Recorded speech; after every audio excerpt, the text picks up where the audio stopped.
బయట అవయవాలన్నీ సార్ ఇంట్లో మనం డిస్ప్లే చేసుకోవచ్చు సార్. ఇంకా నెక్స్ట్ ఏమో ఈ బాడీ పార్ట్ తీసిస్తే నెక్స్ట్ మనకు ఆధారంగా ఆకరించేటువంటి దానికి మనం అస్థిపంజరం మొత్తం చూసుకుంటాం సార్. అస్థిపంజరం చూస్తే ఇదేమో ఉరపంజరంలో మనకి ఏముంటాయని చెప్పి నేను సొంతంగా ఇచ్చేస్తాను సార్. ఉండే పురుగు అలాగే మన పురుగులో ఏముంటుందంటే కనుక మెదడు భద్రంగా ఉంటుందని చెప్పేసి అది.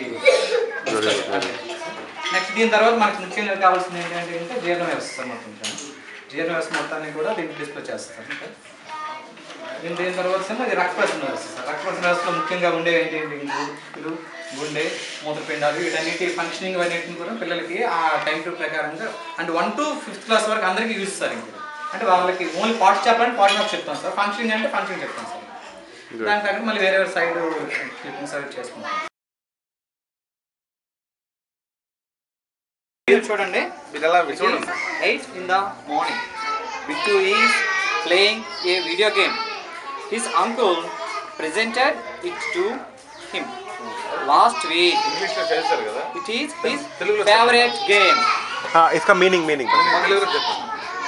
It is 8 in the morning. Morning ఎంత టైం అయింది? 8 o'clock. It is morning 8 o'clock.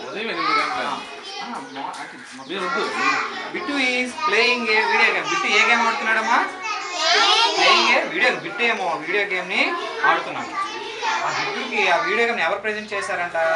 వాళ్ళ అంకుల్ ఏమో ప్రెజెంట్ చేశారు. అందువల్ల అది తన ఫేవరెట్ గేమ్ అన్నమాట. వీడియో గేమ్ ఆడుకోవడం మీకు సరదానా? కాబట్టి బిట్టుకు కూడా చాలా సరదా.